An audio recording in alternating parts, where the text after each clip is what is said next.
세상의 모든 일에는 적합한 시기와 때가 있다. 태어날 때와 죽을 때가 있으며 심을 때와 심은 것을 뽑아버릴 때가 있다. 죽일 때와 치료할 때가 있으며 허물 때와 세울 때가 있다.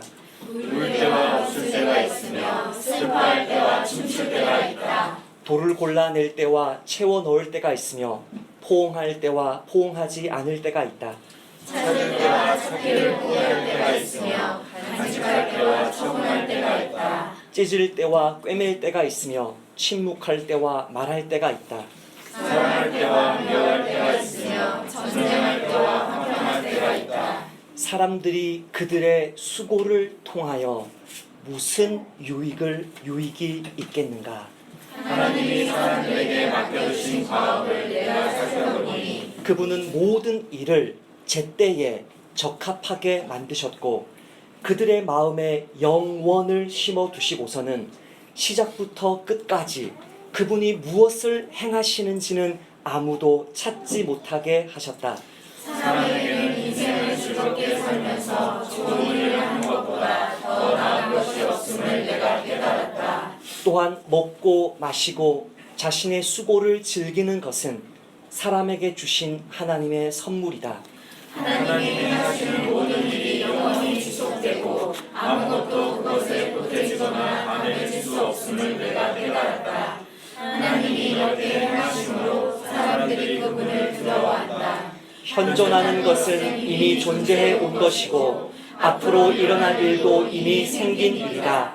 하나님은 동일한 사건을 반복하신다. 아멘. 자리에 앉으시겠습니다.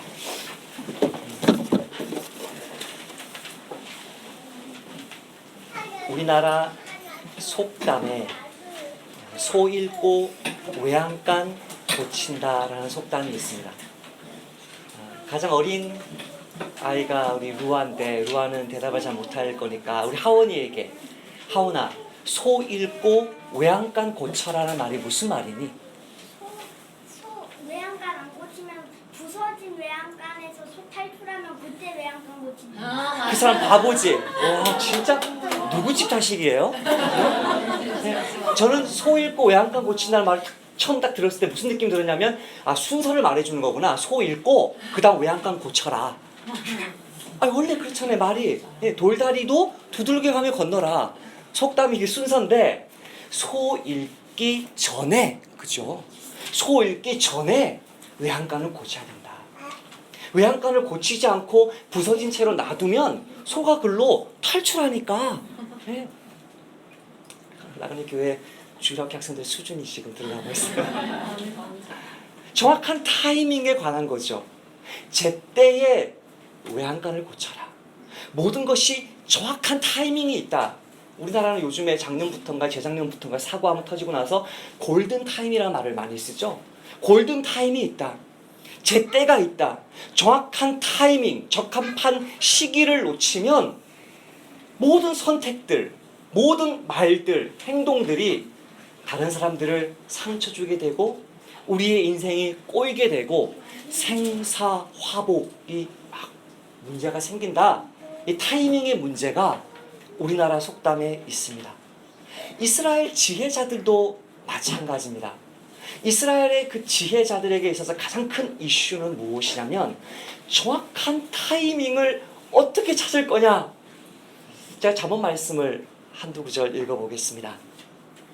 사람은 그 입의 대답으로 말미암아 기쁨을 얻나니 때에 맞는 말이 얼마나 아름다운고 때에 맞는 말이 얼마나 아름다운고 사람은 그 입의 대답으로 말미암아 기쁨을 얻나니 때에 맞는 말이 얼마나 아름다운고.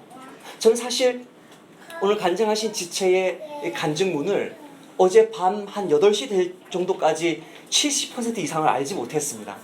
그래서 못하시면 다음 주 하시려나 보다. 그래서 일단은 열어놓고 주보 인쇄를 계속 미루고 있었던 거죠. 근데 늦게 이제 딱 오셨어요. 왔는데 목사님 너무 늦었죠? 그래서 제가 뭐라고 했는지 제가 기억이 안 나는데 뭐 늦거나 빠르거나 그게 뭐 중요해요? 당신이 소중해요. 뭐 이런 얘기를 제가 한 것 같아요.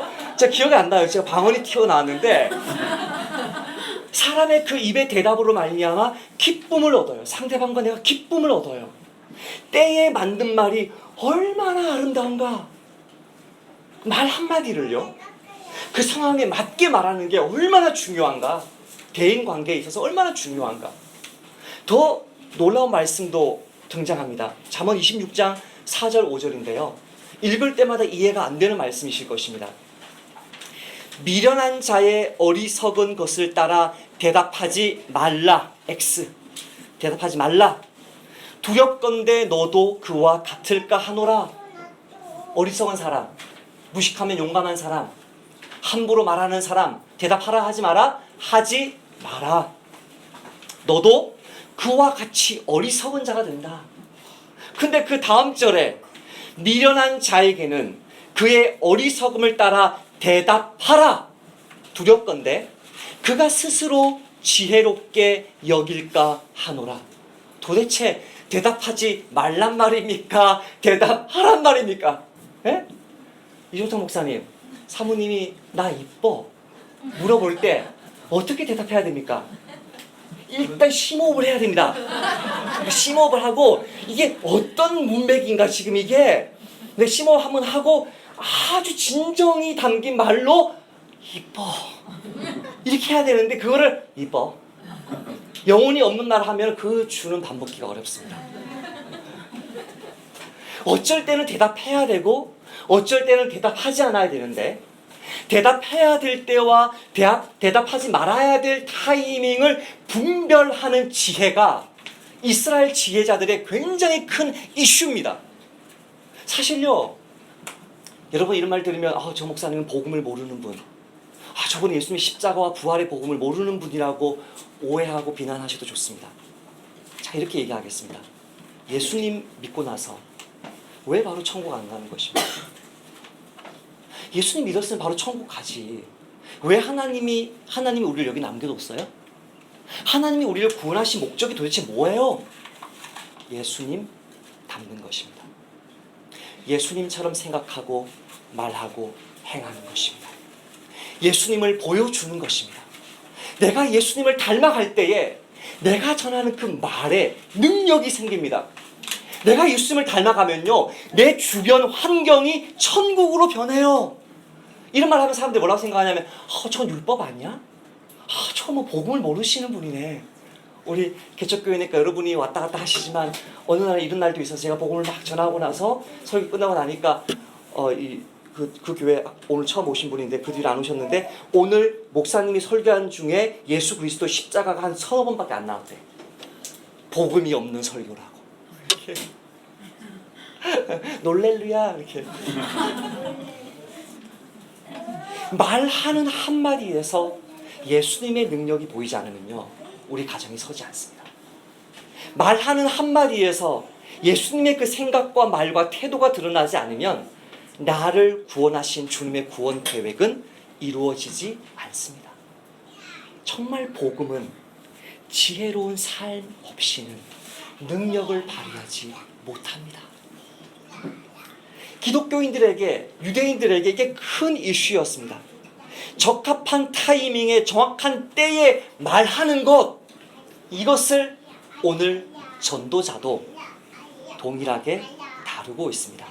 1절을 한번 읽어볼까요? 시작. 세상의 모든 일에는 적합한 시기와 때가 있다. 세상의 모든 일에는 적합한 시기와 때가 있다. 히브리어 성경에도 7단어로 딱 되어 있어요. 세상의 모든 일에는 적합한 시기, 그 시즌이 있다는 거. 시기, 좀 긴 시간이겠죠. 또 때가 있다. 타이밍, at that moment, 그 순간에 선택해야 될 때가 있다. 세상의 모든 일에는 적합한 시기와 때가 있다. 아멘이죠. 이 때와 시기를 알지 못할 때 우리 인생이 사실은 구원받은 자인데 지옥의 현상들이 우리 속에서 일어나죠. 사실 나는 구원받았는데 구원의 열매가 전혀 드러나지 않습니다. 전도서 오늘 우리가 읽었던 이 본문은 전도서 마지막 구절 12장의 그 마지막 구절처럼 가장 많이 설교되는 구절인데요. 2절부터 8절까지 있는 이 시가 너무나 아름답기 때문입니다. 제가 한번 읽어볼게요. 태어날 때와 죽을 때가 있고 심을 때와 심은 것을 뽑아버릴 때가 있다. 인간이든 식물이든 모든 생명체에 시작과 끝이 있다. 제가 이번 주에도 총신대 가서 다른 분들이 어떻게 설교했는지를 한번 쭉 살펴보니까 이 구절을 이런 때가 있고 저런 때가 있으니까 이 타이밍에 맞춰서 일을 잘 하라라는 메시지라고 전도자가 그렇게 이야기했다라고 그러는데 그렇지 않아요. 지금 전도자는 이런 타이밍에 이거 하고 저런 타이밍에 저거 하라라고 명령하려고 얘기하는 게 아니에요. 누가 자기 출생을 결정해요? 누가 자기 죽는 날을 결정해요? 몰라요. 전도자가 이 이야기를 이제부터 8절까지 쭉 하는 이유는 이런 때가 있고 저런 때가 있고 타이밍에 맞게 해야 되는데 우리는 그 타이밍을 모른다. 이게 메시지거든요. 태어날 때가 있고 죽을 때가 있고 심을 때가 있고 뽑아버릴 때가 있어요. 모든 생명체에게는 시작과 끝이 있지만 그 시작과 끝을 모르기 때문에 항상 우리에게는 상실에 대한 두려움을 가지고 살아요. 인간은. 3절에 죽일 때가 있고 치료할 때가 있다. 허물 때가 있고 세울 때가 있다. 뭐 전쟁이 났을 때 오늘날의 뭐 전쟁의 모습은 아니지만 전쟁이 났을 때 과연 죽여야 되느냐? 이 포로를 치료해 줘야 되느냐? 이 여리고성을 무너뜨려야 되느냐? 다시 지어야 되느냐? 선택의 순간들이 우리 삶 속에 있다는 거예요. 4절에 울 때가 있고 웃을 때가 있다. 울 때와 웃을 때, 슬퍼할 때와 춤출 때. 울 때 울어야 되죠. 그래서 정서가 건강한 거죠. 사실 저는 간증문을 보면서 봉재 형제가 울 것이라고 확신했습니다. 울 때와 웃을 때가 있습니다. 이 울 때와 웃을 때를 개인적으로 해야 될 때가 있는가 하면 공개적으로 슬퍼하거나 공개적으로 춤추면서 기뻐해야 될 때도 있습니다. 여러 가지 중요한 타이밍이 있습니다. 결혼식 가가지고 막 우는 여자가 있다. 우는 남자가 있다. 이상한 거 아닌가요? 장례식 때 막 춤추고 이렇게 하면 안 되죠. 그런 타이밍들이 있다는 거죠. 5절에 돌을 골라낼 때와 채워넣을 때가 있다. 포옹할 때와 포옹하지 않을 때가 있다. 지금 포옹하고 만나서 이별할 때 포옹하고 헤어져야 되는지 라반과 야곱이 처음 만났을 때 아니면 야곱이 야방 도주할 때처럼 라반과 포옹하지 않고 떠나야 될 때가 있든지 중요한 타이밍이 있어. 내가 지금 이 상황에서 이 사람과 어떻게 대면해야 되고 말해야 되고 어떻게 대우해야 되고 하온이 지금 아직은 괜찮겠지만 사춘기 들어가면 엄마한테 막 대들 때 얘를 어떻게 내가 지금 대우해야 되는지 굉장한 선택의 순간들이 지난 한 주간에도 자식 있는 부모들에게는 계속됐단 말이에요. 이 문제가. 찾을 때 6절 볼래요? 찾을 때와 찾기를 포기할 때가 있어요. 공간부장님 이번 주도 열심히 찾으셨죠? 계속 찾으시길 축복해요. 찾기를 포기할 때가 있고 찾아야 될 때가 있고 간직할 때가 있고 처분해야 될 때가 있어요. 나의 재산이. 이 타이밍 굉장히 중요해요. 이 타이밍을 놓치면 안 돼요. 갑자기 사표 내면 안 돼요. 네? 정말 갑자기 사표 내면 안 돼요. 정말 그 타이밍 속에서 하나님의 시즌이 뭐냐, 그 타이밍이 뭐냐라고 하나님이 이때다 말하실 때 내 개인 사업을 시작하는 거죠. 목사님은 왜 갑자기 선교사 사표 내셨어요? 묻지 마세요. 주님이 저를 코너로 모셔가지고 사표 낸 거죠. 그 타이밍을 분별하지 못하면 그 한 사람의 인생뿐만 아니라 그 사람의 가족과 주변의 모든 사람들이 구원받았는데 지옥의 고통에 떨어집니다. 7절에 찢을 때와 꿰맬 때, 옷을 찢어서 내 슬픔을 드러낼 때, 장례식 끝나면 그 옷 다시 꿰매서 입을 때, 침묵할 때와 말할 때. 이거 말해버리면 러시아가 도핑, 조직적으로 국가적으로 도핑한 것은 드러나겠지만 그것을 폭로한 사람은 러시아에 의해서 살해, 암살 당하겠죠? 지금 영국까지 도망가 있다는데. 찾을 때와 말할 때, 침묵할 때와 말할 때, 그냥 넘어갈 때와 지적해 줄 때, 그 사람의 잘못을 그냥 간과할 때와 컨프론팅 할 때, 때로는 만나서 이야기해 줄 때, 사랑할 때와 미워할 때, 화평할 때와 전쟁할 때가 있어요. 아멘이에요. 인정해요. 동의해요. 근데 잘 보세요.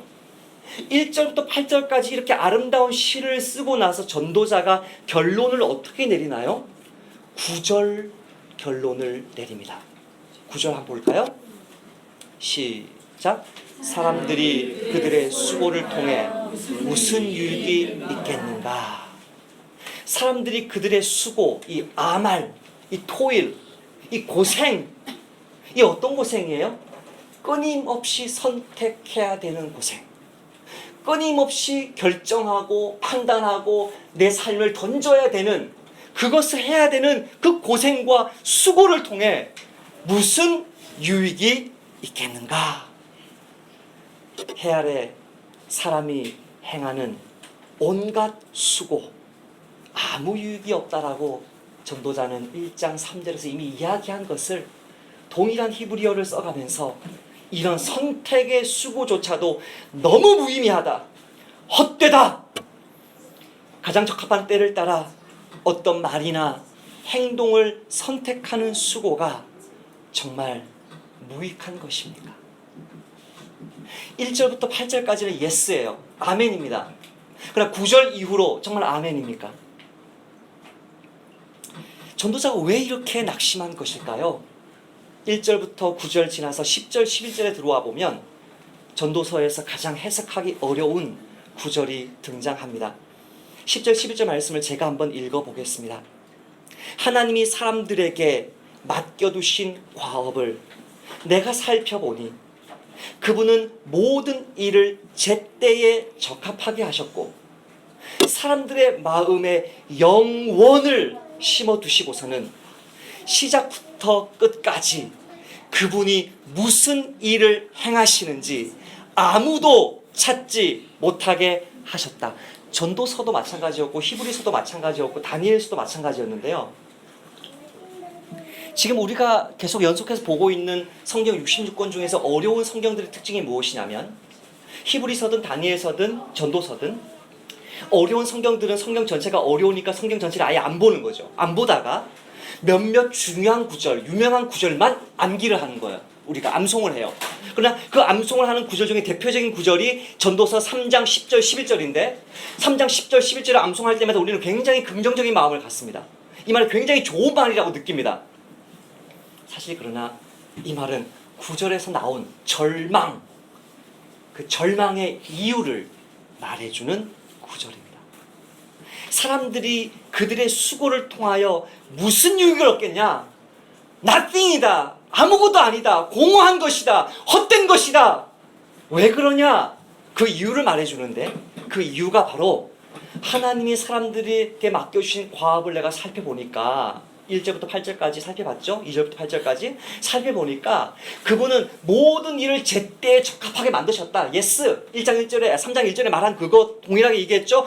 모든 일을 제때에 하나님이 적합하게 만드셨다. 그러니까 하나님은 모든 순간마다 시즌마다 하나님이 하시는 일들이 정해져 있다. 하나님이 내 인생도 마찬가지고 우리 교회도 마찬가지고 다 정해진 대로 가고 있다. 맞아요. 그런데 이 사람의 불만이 뭐냐면 하나님이 사람들의 마음에 영원을 심어두시고서는 하나님이 처음부터 끝까지 뭘 하는지에 대해서는 말해주지 않는다. 이 매직 마커가 제가 지난주에 성경부 하다가 몇 번을 옮겨놨는데요. 지금 이 히브리어로 이 올람 히브리어로 이 올람과 아랍어로 아인, 람, 밈 이게 동일한 단어예요. 그러니까 이 올람, 이게 아랍어로는 알람이고요. 히브리어는 올람, 밈이에요. 같은 단어거든요. 그러니까 영원이라는 이 단어가 이 알람, 이 지식에 관한 단어와 어원이 동일해요. 지금도 2000년간 세모가 변하지 않아요. 영원이 뭐냐면 영원은 처음부터 끝까지를 다 보는 지식이에요. 이해되시나요? 하나님이 영원자라고 말할 때 그 영원자라는 뜻은 하나님이 처음부터 끝까지를 다 본다는 거예요. 성경에서 두 구절을 제가 찾아보았습니다. 한 구절은 이사야 말씀인데요. 이사야 46장 9절부터 10절까지 잠깐만 읽어볼까요? 너희는 옛적 일을 기억하라. 나는 하나님이다. 나 외에 다른 이가 없느니라. 나는 하나님이다. 나 같은 이가 없느니라. 계속 하나님은 내가 하나님이다. 나 같은 이가 없다. 나는 하나님이다. 유일한 자다라고 말하는데 뭘 얘기하냐면 나는 시초부터 종말을 알리며 아직 이루어지지 아니한 그 일을 옛적부터 보이고 이르기를 나의 뜻이 설 것이니 나는 내가 모든 기뻐하는 것을 이룰 것이다. 하나님이 당신의 그 영원성을 이야기하면서 뭘 얘기해요? 처음부터 끝까지를 다 보는 것을 이야기해요. 베드로후서에 보면 하나님의 이 영원성을 이렇게 설명합니다. 사랑하는 자들아, 주께는 하루가 1000년 같고 1000년이 하루 같다는 이 한 가지를 잊지 말라. 주님은 이 시간관념이 우리처럼 하루 지나서 일주일, 한 달, 1년, 10년, 100년, 1000년 이렇게 가는 게 아니라 하나님은 동시에 1000년을 본다는 거예요. 이 1000년이라는 말은 1001년을 못 보신다는 말은 아니죠. 전체를 다 본다는 거죠. 주께서는 하루가 1000년 같고 1000년이 하루 같다는 이 사실을 절대 너희가 잊으면 안 된다. 신앙생활 할 때. 이거 왜 이게 중요하냐면 이 한 가지 잊지 마라. 주의 약속은 어떤 이들이 더디다고 생각하는 것 같이 더딘 것이 아니다. 우리 신앙생활 문제가 다 여기에 있죠. 주님의 약속을 받았는데 약속이 이루어지지 않고 있는 거죠.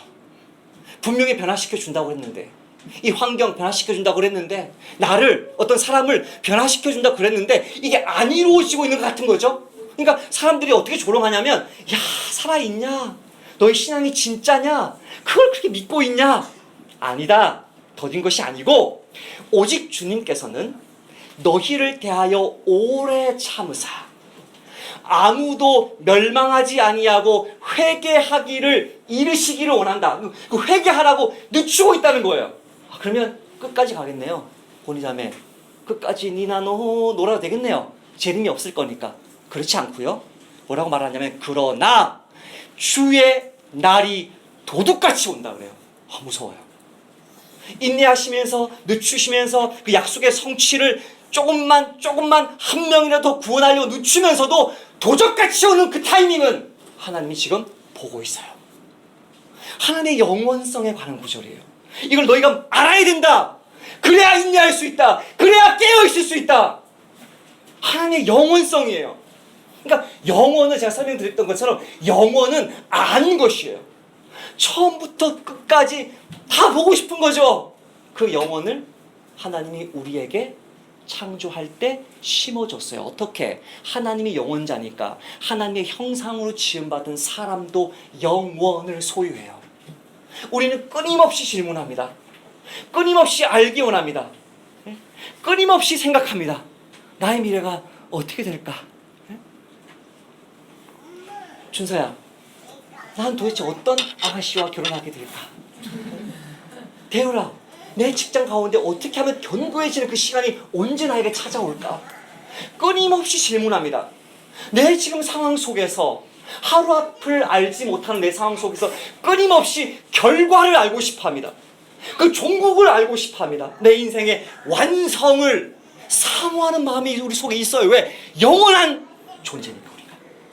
그 영혼이 우리 속에 있는데 하나님은 처음부터 끝까지 그가 하시는 일을 아무도 알지 못하게 하실 거죠.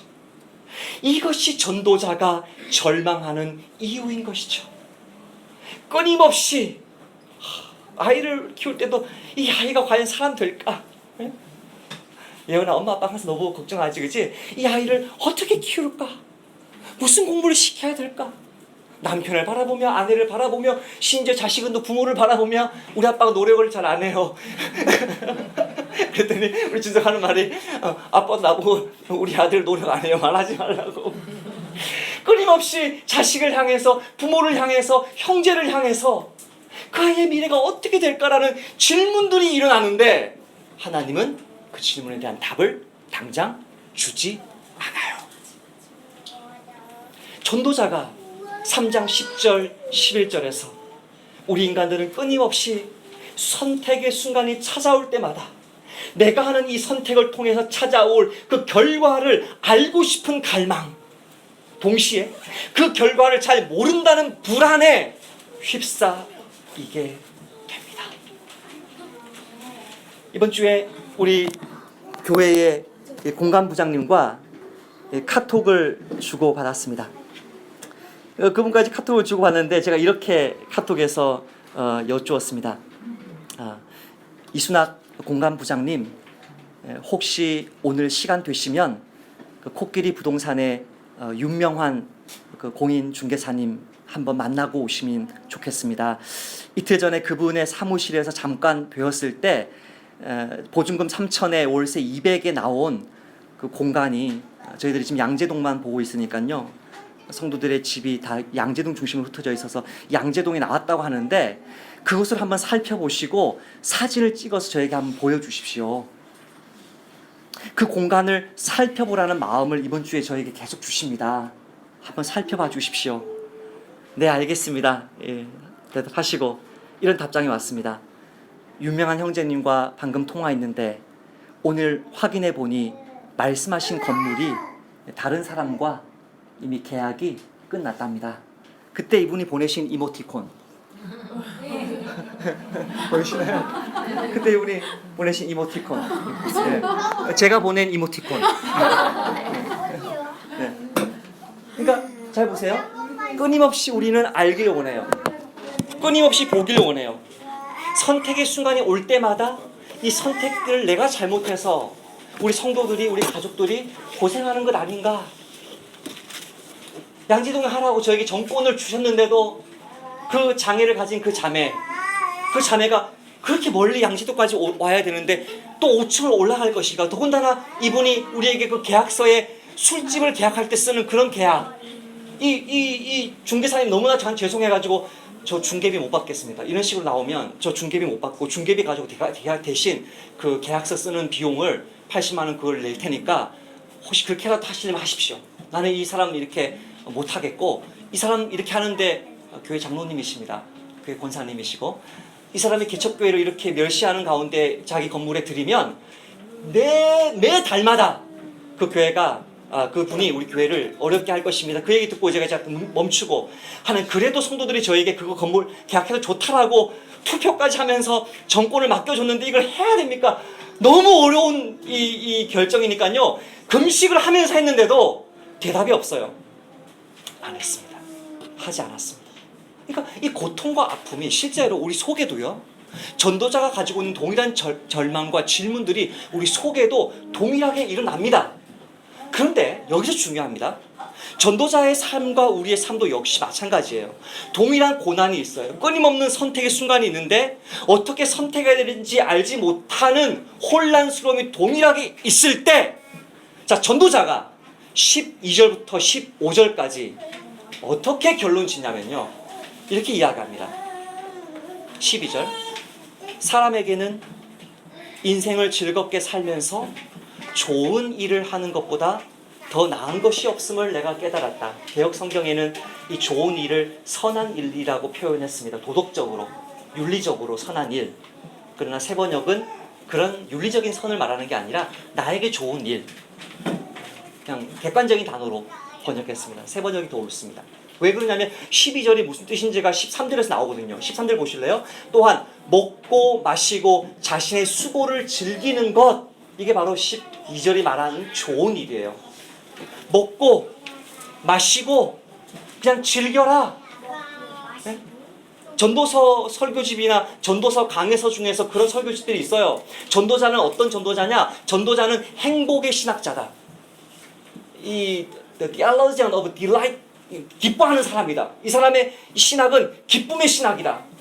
메멘토 모리, 죽음을 기억하라. 죽을 거니까 까르페 디엠, 오늘을 잡아라. 오늘을 즐겨라. 기쁨의 신학자라고 말하는데 그렇지 않습니다. 인생을 즐겁게 살면서 네 좋을 것을 해라. 먹고 마시고 수고해라. 그건 즐겨라.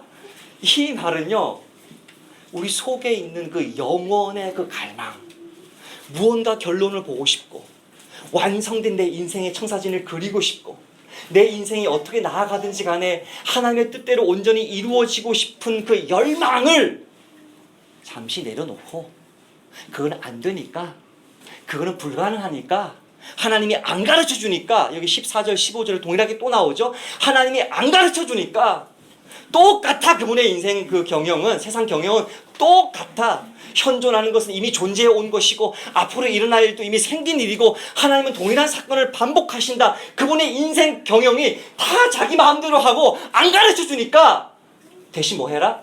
먹고 즐겨라. 삶의 소소한 그 속에서 기쁨을 느껴라. 13절 보면 이렇게 말합니다. 또한 먹고 마시고 자신의 수고를 즐기는 것은 사람에게 주신 뭐다? 하나님의 선물이다. 이건 역시 불평 가운데 이야기하는 것입니다. 지난 2장 24절 25절 우리가 이미 읽었는데 다시 한번 읽어드리겠습니다. 사람에게는 먹고 마시고 그들의 수고를 즐기는 것보다 더 나은 것이 없다. 그런데 더 나은 것이 없는데, 그런데 내가 보니 이 역시 하나님의 손에서 나오는 것이니 그분을 떠나서 누가 먹을 수 있으며 그분을 떠나서 누가 즐길 수 있겠는가. 다시 말하면 하나님의 선물이라는 말은 이런 소소한 즐거움조차도 어떤 사람에게는 주시고 어떤 사람에게는 안 주신다는 뜻입니다. 하나님이 모든 걸 다 지고 있다는 거죠. 모든 걸 다 지고 있기 때문에 그분이 안 주면 더 꽝이다. 그러니까 마음속에 절망과 불만이 가득한 전도자의 모습을 보는 것입니다. 혹시 우리의 인생이 이렇지 않습니까? 정말 하나님이 원하시는 나의 삶이 무엇일까? 정말 하나님이 나를 선교사직을 내려놓고 목사로 나아가게 하신 것이 나의 운명이 맞을까? 하나님이 원하시는 그거를 보여주시기만 하면 정말 그것을 향해서 달려나가고 싶은데 방향도 모르겠고 보이는 것도 없으니까 그냥 하루하루 안정적으로 먹고 마시고 즐길 수 있는 그 일에 안주하는 것이죠. 이것이 전도자의 지혜입니다. 전도서의 지혜는 아니고요. 성경의 지혜는 아니고요. 예수님과 사도의 지혜와는 전혀 상관없습니다. 이수다 형제님이 매일마다 저에게 사도행전을 보내주시는데요. 사도들이 살았던 삶은 이렇지 않았습니다. 우리 부활하신 예수님의 말씀을 한번 보십시다. 사도행전 1장 6절 8절입니다. 제가 주부에 적어놨죠. 같이 한번 읽어봅시다. 시작. 그들이 모였을 때에 예수께 여쭈어 이르되 주여 이스라엘 나라를 회복하심이 이때니까 하니 이르시되 때와 시기는 아버지께서 자기의 권한에 두셨으니 너희가 알 바 아니요 오직 성령이 너희에게 임하시면 너희가 권능을 받고 예루살렘과 온 유대와 사마리아와 땅끝까지 이르러 내 증인이 되리라 하시니라. 아멘. 지금 예수님이 말씀하신 이 말씀은 전도서 3장 1절 70인역 구약 성경을 헬라어로 번역한 70인역 3장 1절과 동일한 단어를 씁니다. 물론 개역 성경은 번역을 잘못해가지고 이때니까 하니 이르시되 시기와 때는 이렇게 번역해야 되는데 그 두 개를 바꾸긴 했지만 이 크로노스 긴 시간, 시즌 시기, 카이로스 정확한 때, 그것은 아버지께서 자기의 권한에 두셨으니 너희가 알 바 아니다. 전도서 3장 1절 동의해요. 예수님이. 그러나 그 뒤에 한번 보실래요? 오직 성령이 너희에게 임하시면 너희가 권능을 받고 예루살렘과 온 유대와 사마리아와 땅끝까지 이르러 내 증인이 되리라 하시니라. 이 예수님의 말씀 속에 열정이 느껴집니까? 안 느껴집니까? 열정이 느껴지죠. 영혼에 대한 갈망 포기했습니까? 포기 안 했죠. 미래를 볼 것이다. 완성을 볼 것이다. 완성을 볼 것이지만 시기와 때에 묻지를 말고 내가 너에게 맡겨주신 그 일을 해라. 두 가지입니다. 첫 번째는 성령이 어떻게 하십니까? 성령이 우리를 충만케 하십니다. 성령님이 누구죠? 그 성령님은 영원하신 하나님의 영이에요. 영원하신 하나님의 영이 나를 사로잡으면서 나를 이끌어가요. 그러면 이렇게 묻겠습니다. 하나님의 뜻을 우리에게 가르쳐 주십니까? 안 가르쳐 주십니까? 가르쳐 주십니다. 아멘을 안 하시니까 다시 물어볼게요. 전도자가 지금 계속 뭘 불평했냐면 도대체 모르겠다. 도대체 뭐가 뭔지 모르겠다. 하나님이 처음부터 끝까지 계속 그렇게 하실 것이다 했는데 다시 묻겠습니다. 사도행전을 읽어보십시오. 서신서들을 읽어보십시오. 오늘 형제 간증한 걸 한번 들어보십시오. 여러분의 간증을 기억해 보십시오. 하나님이 그분의 뜻을 가르쳐 주십니까? 안 주십니까? 가르쳐 줍니다. 성령 충만할수록, 말씀에 사로잡힐수록, 말씀 붙잡고 기도할수록 성령님이, 어떤 영이? 영원하신 하나님의 영이 나를 붙잡기 때문에 하나님이 우리에게 그분의 뜻을 가르쳐 줍니다. 두 번째, 예수님은 우리가 알 수 없는 우리의 미래에 대해서 말씀해 주신다. 어떤 미래를 말씀해 줘요? 우리가 예수님의 증인이 될 거라는 사실을 말씀해 줘요. 분명한 사실 한 가지예요. 하나님이 나를 반드시 쓰신다.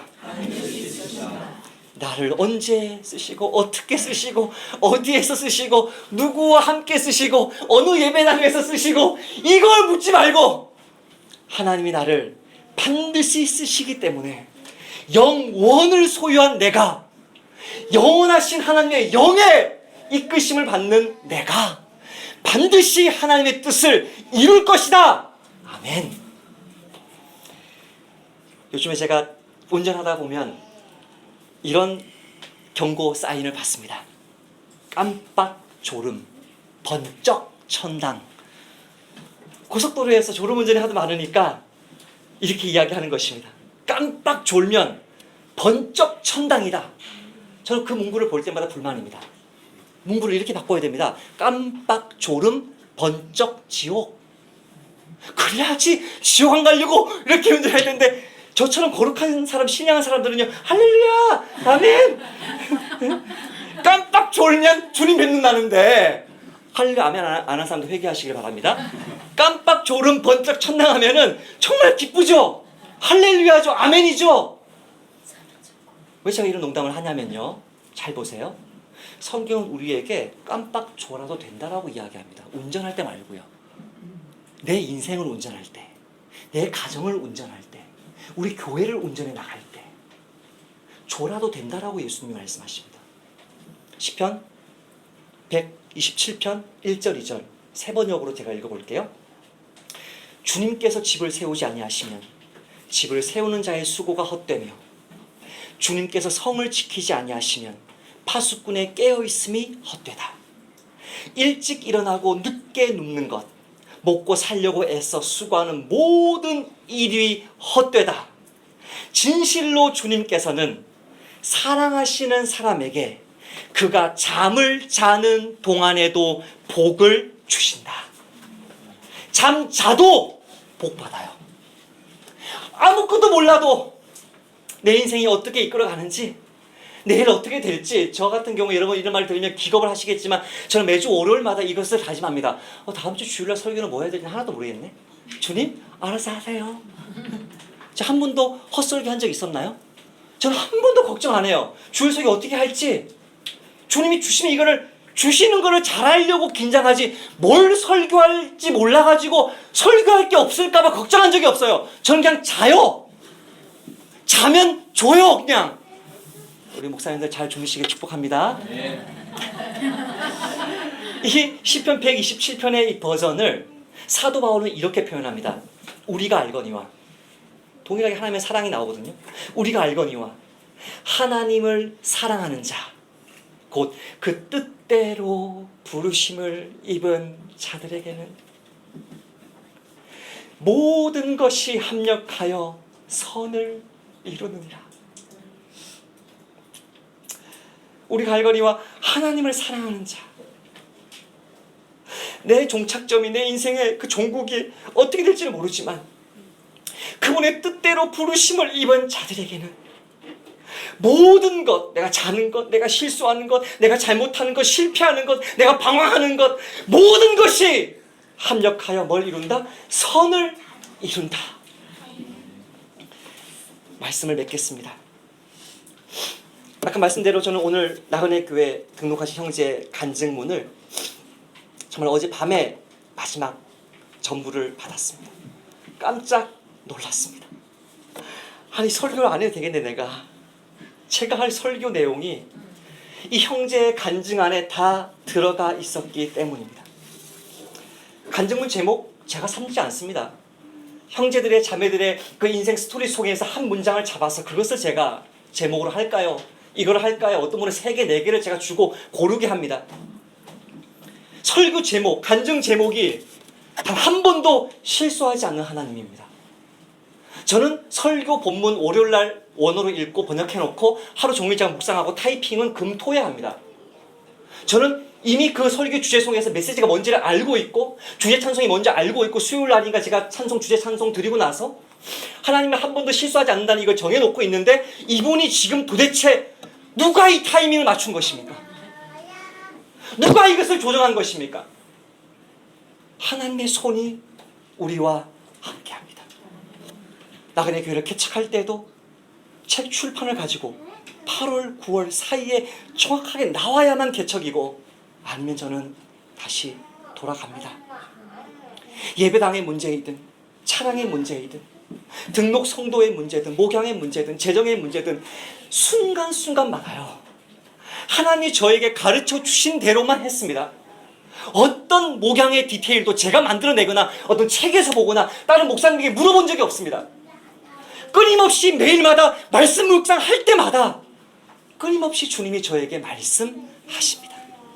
오늘 등록하신 분의 인생도 나의 인생도 여러분의 인생도 실패와 상실과 좌절의 연속이지만 우리는 결국 그 모든 우리의 아픔을 통해 하나님의 뜻을 더 구체적으로 알게 될 것이고 하나님이 나를 통해 나의 가정을 통해 우리 교회를 통해 이루고자 하시는 그 하나님의 나라의 완성을 보게 될 것이기 때문입니다.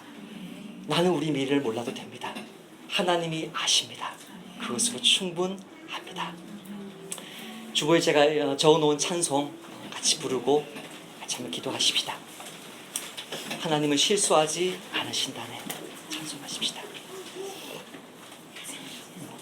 명이여 오라 나 두려워 아니하리 만사를 주님께 내어 맡기리.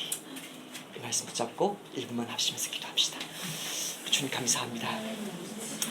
우리 하나님의 타이밍이 살아있고 내 삶 가운데 하나님이 계속해서 일하고 있고 우리 주님의 그 뜻만이 우리 주님의 기쁘신 뜻만이 온전하게 이루어지기 때문에 주님 아무런 두려움이 없습니다.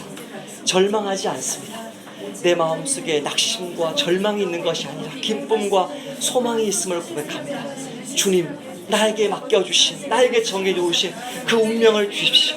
주님 모든 실패와 좌절과 혼란과 방황과 가난과 곰핍이 있어도 주님 괜찮습니다. 주님 그 뜻을 보이시고 주님 뜻을 이루셔서 하나님이 원하시고 기뻐하시는 뜻만이 온전히 이루어지는 오 주님 그 인생을 주십시오. 그 삶을 주십시오. 매일 매 순간 하나님 한 분을 신뢰하고 주님과 사랑을 주고받고 주님을 증거하는 삶을 주십시오. 이 삶에 전념하는 내 인생을 주십시오. 오 주께서 함께 하실 것을 믿습니다. 아버지 오늘도 우리에게 이 한 주간 붙들고 붙잡고 예배당을 나서야 될 말씀 주셔서 감사합니다. 이 세상에 있는 모든 정확한 타이밍과 그 시즌을 내가 모를 때가 많아도 하나님은 실수하지 않기 때문에 정말 주께서 주신 내 삶을 그대로 기쁨으로 껴안습니다. 불평과 낙심과 절망으로 몰아넣는 모든 마귀의 유혹을 이번 주도 이기게 도와주셔서 오직 예수 증거하는 그 일에 전념함으로 때때로 주님이 주의 뜻을 알려주시고 합력하여 선을 이루어 주시고 잘 때도 복을 주시는 것을 이번 한 주도 경험하게 하옵소서. 예수님의 이름으로 기도하옵나이다. 아멘.